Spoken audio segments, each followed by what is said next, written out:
നല്ലൊരു കർഷകൻ്റെ സന്തോഷം എങ്ങനെയാണെന്ന് നിങ്ങൾക്കറിയാമോ? അദ്ദേഹം നട്ട സാധനങ്ങളിൽ നിന്നൊക്കെ വിളവെടുക്കുമ്പോഴും അത് പാചകം ചെയ്ത് കഴിക്കുമ്പോഴും മറ്റുള്ളവർ നല്ലതാണെന്ന് പറയുമ്പോഴും ഒക്കെയാണ് കേട്ടോ. ഹായ്, നമസ്കാരം. എല്ലാവരും സുഖമായിരിക്കുന്നല്ലോ? നമ്മൾ സുഖമായിട്ടൊക്കെ ഇരിക്കുന്നേ. അപ്പോൾ ഇന്നത്തെ വിശേഷം എന്താണെന്ന് അറിയണ്ടേ? ഇന്ന് കുറച്ച് സ്പെഷ്യലാണ് കേട്ടോ. എന്താണെന്നല്ലേ, ദേ ഈ ഇരിക്കുന്ന കണ്ടോ സാധനങ്ങൾ, ഇതെല്ലാം നമ്മുടെ നാട്ടിൽ നിന്ന് കൊണ്ടുവന്നതാണേ. ഒരു ശകലം പോലും മരുന്നടിക്കാത്ത അടിപൊളി സാധനങ്ങൾ. അപ്പോൾ ഇത് എവിടുന്നാ എങ്ങനെയാണെന്നൊക്കെ അറിയണ്ടേ നിങ്ങൾക്ക്? അത് ഞാൻ പറയാം. അതെന്ന് വെച്ചാൽ ഏട്ടൻ്റെ കസിൻ സിസ്റ്ററിൻ്റെ വീട്, ഏട്ടൻ്റെ വീടിൻ്റെ അടുത്താണ് കേട്ടോ. അപ്പോൾ ആ ചേച്ചിയുടെ ഹസ്ബൻഡ് ആളൊരു എക്സ് മിലിറ്ററി ആണേ. അപ്പോൾ മിലിറ്ററിക്കാരുടെ കാര്യം അറിയാമല്ലോ, അവർ വെറുതെ ഇരിക്കത്തില്ല, അവരെപ്പോഴും ഇങ്ങനെ ആക്റ്റീവായിരിക്കും അല്ലേ. അപ്പോൾ ആ ചേട്ടൻ വേറെടുത്ത് വർക്ക് ചെയ്യുന്നുണ്ട്. അതിൻ്റെ ഇടയിൽ കിട്ടുന്ന സമയത്ത് ചെറിയ കൃഷി പരിപാടികളും ഒക്കെ ഉണ്ട് കേട്ടോ. അവരുടെ വീട്ടിലേക്ക് വേണ്ട സാധനങ്ങളൊക്കെ ഇങ്ങനെ കിട്ടുന്നത് നല്ല കാര്യമല്ലേ.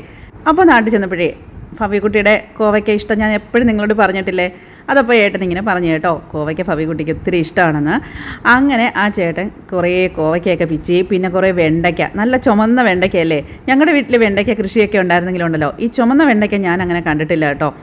ഒട്ടും കേടും ഒന്നും ഇല്ലായിരുന്നേ. സാധാരണ വെണ്ടയ്ക്കയിൽ എപ്പോഴും പുഴുവൊക്കെ കാണുമല്ലോ, ഇതിലങ്ങനൊന്നും ഇല്ലായിരുന്നു കേട്ടോ. അപ്പോൾ പിന്നെ കുറേ വഴുതനങ്ങ, ഇതെല്ലാം കൂടെ ആയിട്ടാണ് പിച്ചി കൊടുത്തു വിട്ടത്. കോവയ്ക്ക കുറച്ചുകൂടെ ഉണ്ടായിരുന്നു, അത് ഞാനൊരു ദിവസം തോരനാക്കി. പിന്നെ ഇന്ന് വെണ്ടയ്ക്ക വെച്ചിട്ട് കറിയാണ് കേട്ടോ. വെണ്ടയ്ക്ക വറുത്ത് കോരിയിട്ട് പിന്നെ ഉള്ളിയൊക്കെ ഇട്ട് ഒന്ന് മൂപ്പിച്ച് അതിനകത്ത് മുളക് പൊടിയും മഞ്ഞൾപ്പൊടിയും കായപ്പൊടിയും ഉലുവാപ്പൊടിയും ഒക്കെ ഇട്ട് അതും ഒന്ന് മൂത്ത് വന്നപ്പോഴത്തേക്ക് വറുത്ത് വെച്ചിരുന്ന വെണ്ടയ്ക്ക ഇട്ട് പിന്നെ തൈര് ഒഴിച്ചു. ഇത്രയേ ഉള്ളൂ. വളരെ സിമ്പിളായിട്ടൊരു കറിയാണ് കേട്ടോ.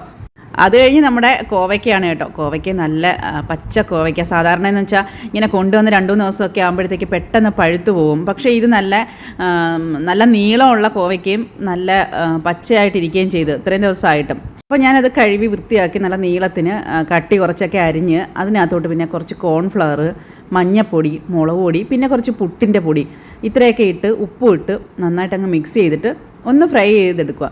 ഫ്രൈ ചെയ്യുന്നത് ആ മോൾക്ക് ഒത്തിരി ഇഷ്ടം. പക്ഷേ എണ്ണ കുറച്ചധികം കുടിക്കും, എന്നാലും കുഴപ്പമില്ല.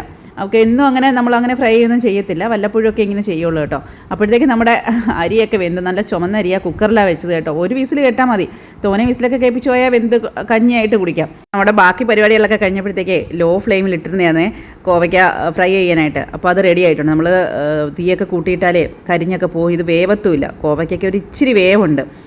അപ്പോൾ നമ്മുടെ ഫ്രൈ റെഡി ആയിട്ടുണ്ട്. അടിപൊളി ടേസ്റ്റാണ്. അപ്പോൾ ഈ വെണ്ടയ്ക്ക കറിയും നല്ല ടേസ്റ്റാണ് കേട്ടോ. അപ്പോൾ ഞാൻ പറഞ്ഞില്ലേ, ആ ചേട്ടൻ കൊടുത്തു വിട്ട സാധനങ്ങളെല്ലാം വെച്ചിട്ട് നമുക്കിന്ന് അടിപൊളി ഒരു ലഞ്ച് തയ്യാറാക്കിയിട്ടുണ്ട്. വേറെ ഒന്നുമില്ല, ഇത് മാത്രം മതി, ധാരാളമാണ് കേട്ടോ. വഴുതനങ്ങ എടുക്കാനൊന്നും പിന്നെ സമയമൊന്നും കിട്ടിയില്ല, അത് പിന്നീടാവട്ടെ എന്ന് കരുതിയേ. അപ്പോൾ മക്കൾക്ക് ഇത് രണ്ടും തന്നെ അവർക്ക് ഒത്തിരി ഇഷ്ടമാണ്. അപ്പോൾ നമുക്ക് സ്നേഹത്തോടെ തന്നുവിട്ട സംഭവങ്ങൾ നമ്മൾ വളരെ ടേസ്റ്റായിട്ട് കഴിച്ചെന്ന് കാണുമ്പോൾ ആ കർഷകൻ്റെ മനസ്സിലുണ്ടാകുന്നൊരു സന്തോഷം നിങ്ങളൊന്ന് ആലോചിച്ച് നോക്കിയേ. ഞാൻ ആദ്യമേ പറഞ്ഞതല്ലയോ. അപ്പോൾ ആ കുടുംബത്തിൻ്റെ സ്നേഹത്തിന് നമ്മുടെ സ്പെഷ്യലായിട്ടൊരു നന്ദി അറിയിച്ചുകൊണ്ട് നമ്മുടെ വീഡിയോ ഇവിടെ അവസാനിപ്പിക്കുക കേട്ടോ. പിന്നൊരു കാര്യം, നിങ്ങൾക്ക് നമ്മുടെ വീഡിയോസൊക്കെ ഇഷ്ടമാണ് എങ്കിൽ നമ്മുടെ ഒപ്പം കൂടിക്കോണേ. അപ്പോൾ പിന്നെ ഇത്രയൊക്കെയുള്ള വിശേഷങ്ങൾ അപ്പോൾ നിർത്തുകയാണ്. അടുത്ത വീഡിയോയിൽ കാണാം. അതുവരേക്കും ബായ്.